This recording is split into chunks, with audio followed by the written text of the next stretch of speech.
Today is October 12th in the year 2003. I'm Karen Herman with the Archive of American Television. It is my great pleasure to be interviewing Tim Russert today on the set of Meet the Press. And our first question for you is, what was your name at birth? Timothy John. And when were you born? May 7th, 1950. Where? Buffalo, New York. What did you want to be when you grew up? Baseball player. Really? Sure. What high school did you go to? Canisius, C-A-N-I-S-I-U-S, a Jesuit high school in Buffalo, New York. And college? John Carroll University, Cleveland, Ohio, another Jesuit college, and Cleveland Marshall College of Law in Cleveland. What made you decide to go into law? I finished college and took a year off as a high school teacher. Enjoyed that. Taught English and history. But I also wanted an opportunity to do other things. And I thought going to law school would give me unlimited options, be it a lawyer, a judge, journalist. And it turned out to be a terrific education because you study enormous amounts of information and distill them into a central issue, which is exactly what I do on Meet the Press. Now, when did you decide to go into journalism, take that route? Not immediately, which I think is an important lesson for young students to realize that you don't have to pick your career the day you're born or even the day you graduate from college. I took my time. I went to law school and then went in and worked in the government, worked in the U.S. Senate, worked in the governor's office in Albany, New York. And then a friend of mine told me that a friend of his had become the new president of NBC News and wanted to talk to me about my impressions of television news, which I did. He wound up offering me a job as an executive at NBC News in New York City. And I was the executive in charge of the Today program, working behind the scenes. Did that for 4 years. Then came to Washington as the bureau chief, again behind the scenes. Every day I would do phone calls with the executive producers in Washington and New York on the line, and I'd talk about what was being covered at the White House and the Pentagon and the State Department. And the president of NBC News said, "I'm learning a lot from these calls. You should be on the air." And I said, "I don't look like I belong on the air. I have cheeks rather than a jaw. And I just don't feel comfortable doing that." He said, "Well, try it." So I became a panelist on Meet the Press and a commentator on the Today Show. And then in 1991, there was a vacancy as the moderator of Meet the Press occurred, and he asked me to fill it, and I never looked back. Who was that NBC News president that you worked with? Michael Gardner was the one who asked me to become a moderator of Meet the Press. The first person who hired me was Lawrence Grossman. He then left NBC and Gardner replaced him. What was it like working with Lawrence Grossman? I enjoyed it. He's a real gentleman, a very nice person, very smart man. He went to Columbia University with Roone Arledge, Arledge being at ABC and Larry Grossman at NBC. But he was someone I really enjoyed as a colleague. Now, was he the one that asked you your impressions of television early on? Sure. What did you say? I told him that I thought that television gravitated too much towards conflict and that it should spend more time with nuance and complexity, which is hard, and I understand that. But on a program like Meet the Press, it is doable. You have an hour, which is an oasis. There's a wonderful joke I heard about David Brinkley, an icon in our profession, who said that television does try to shorthand things, that if Moses came down from the mountaintop in the year 2003, the way television news would cover it is Moses came down from the mountaintop today with the 10 Commandments. Here's Sam Donaldson with the 3 most important. Now, I accept the limitations of television, and I try to present that to Larry Grossman. But I do think you can do a lot more than is being done. And how do you think you can do that? By engaging the viewer, challenging the viewer. I began to use graphics on Meet the Press, old news clips. And some people at NBC said, that's 50s TV. That's antiquated. You shouldn't be doing that. You should use high-tech graphics. I think the clips work. I think it frames the issue. It also prohibits a politician from saying, "I never said that," because it's there in black and white. And the election of 2000, when the election projection computers were calling Bush and then calling Gore and then calling we don't know, I went to a grease board, a dry erase board, and began to write the Electoral College by state. And the public responded to it. One critic called it a homespun comfort. And I think that's important, that people look at a program like Meet the Press and find it to be authentic and devoid of glitz and gimmickry. And that resonates with people. Who do you see as the audience of Meet the Press? 5 million Americans every Sunday who really want to sit back and confront an issue and the major players involved with that issue. And they do it each and every week.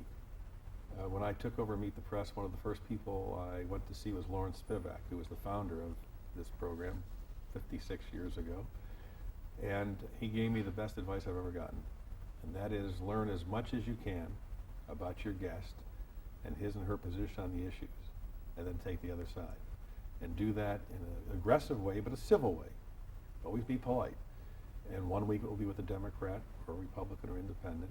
And the viewers will understand that the questions you're asking don't represent your personal views.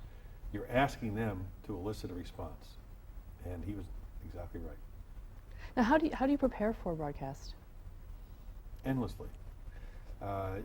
It is very analogous to studying for the bar exam, where you try to take 3 years of law school and focus on that broad mass of information. You can't do it in one night. You cannot cram for Meet the Press.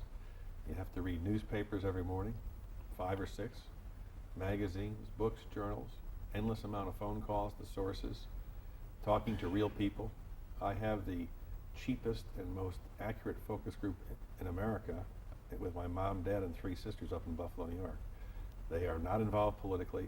They are voters, and they are viewers, and they tell me the truth. What kind of things do they tell you?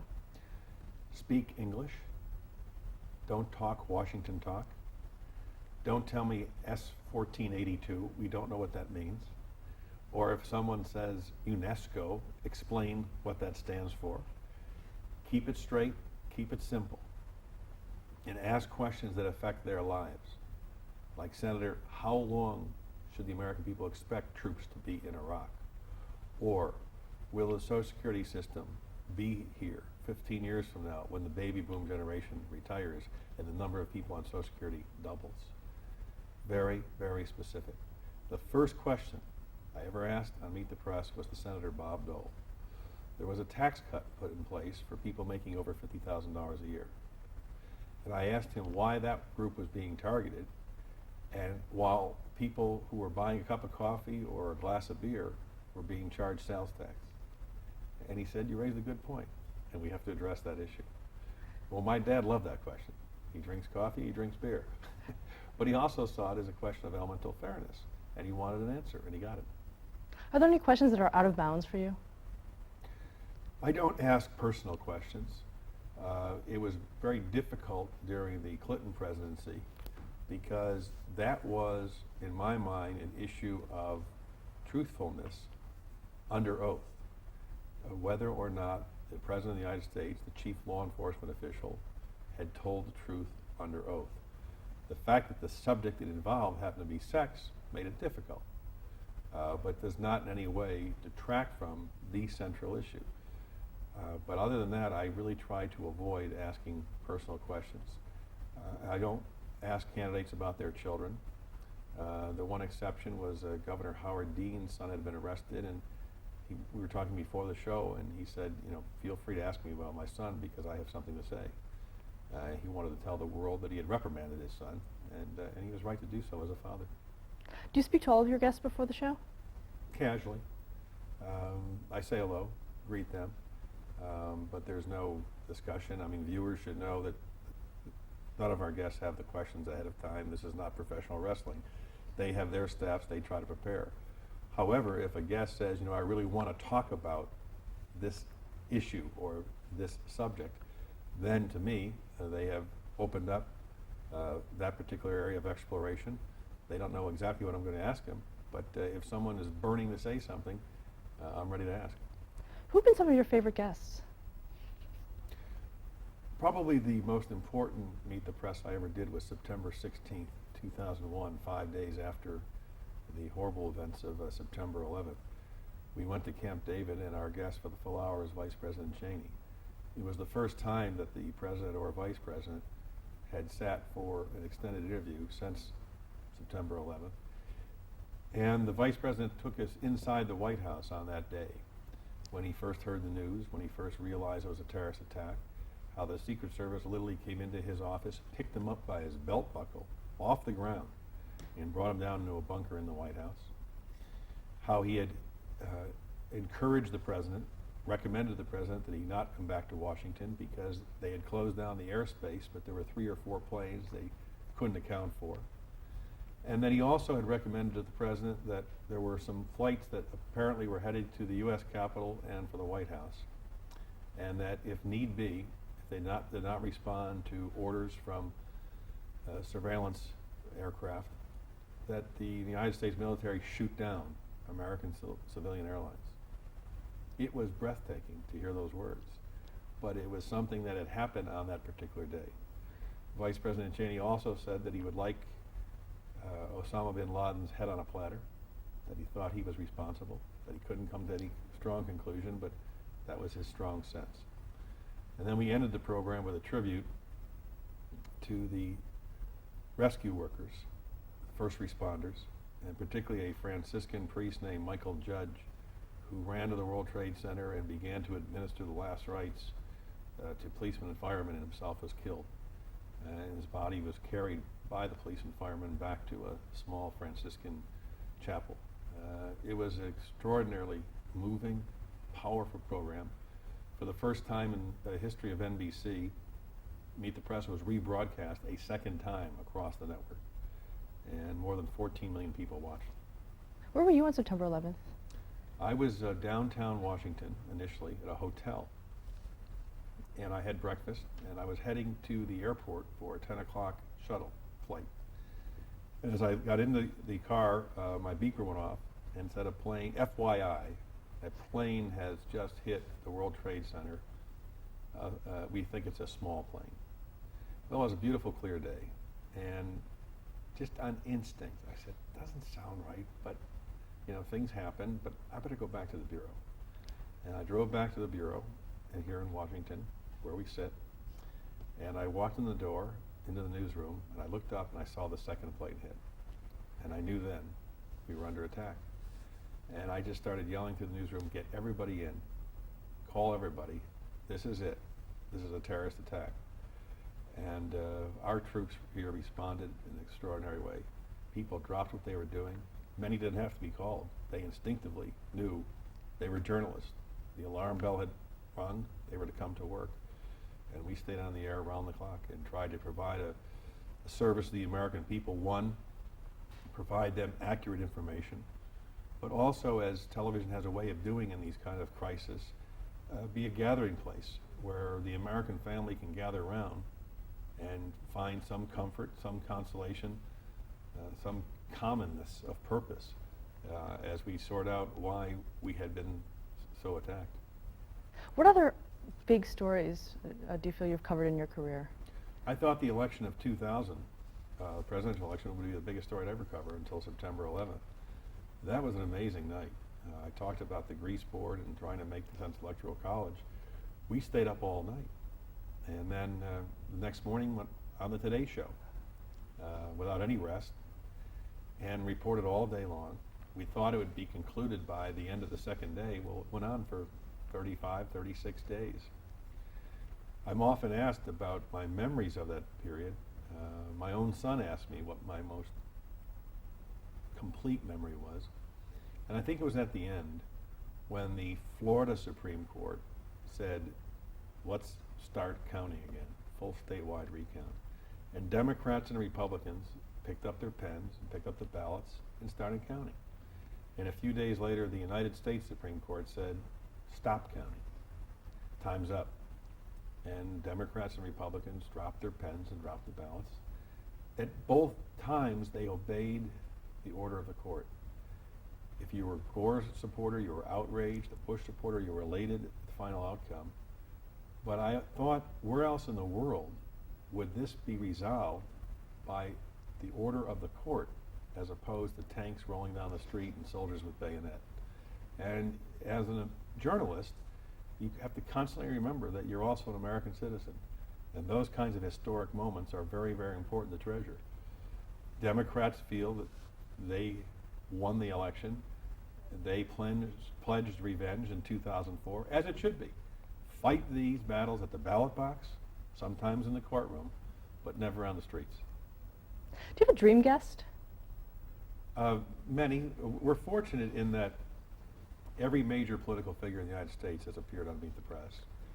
In terms of the world, you could go back through history and think of people you'd like to interview. I certainly would love to interview Jesus Christ. That would be fascinating to me, both as a Christian but also as a journalist. I would very much want to interview Adolf Hitler. I believe that the camera is a disinfectant, that it sheds light on people, it lets the sun shine in, and that if there had been more scrutiny paid to Hitler, the world would have responded in a much different way. Rather, he was able to develop and expand his evil empire because he was ignored by the media. And if he had been forced to submit some very difficult and challenging questions, you can really alter the shape of history. I want to ask you about two people that you've worked pretty closely with on Meet the Press. Betty Cole Dukert. She's great. She is the institutional memory of Meet the Press. She was here from the very beginning. She understood why the program was created, what its mission was. She kept copious records, which still exists to this day. If you go to the Meet the Press office, a little card catalog, which each guest who'd ever been on Meet the Press, the date they appeared, and her rating system. She would say G for good, VG for very good, and also for the journalist who appeared. She's a marvelous, marvelous lady who brought extraordinary intelligence and grace to this institution, and that's what it is. I see Meet the Press as a national treasure. In its 56th year, I am the temporary custodian, and I know that when my time is over, I'll pass it on to someone else. There's never been anything like it. Betsy Fisher? Awesome. She's the executive producer of Meet the Press. Started as an intern. She was at American University down the block here, and just worked her way up through all the various positions of Meet the Press, from researcher to producer to senior producer to executive producer. She and I worked extremely closely on the selection of the guests, the preparation of our graphics, and the theme and focus of the show. She has a wonderful personality. She's a great mom, baby E, her gorgeous little baby girl. And she's mellowed since becoming a mother. I should put this on tape right now. But it's the kind of thing that people should understand.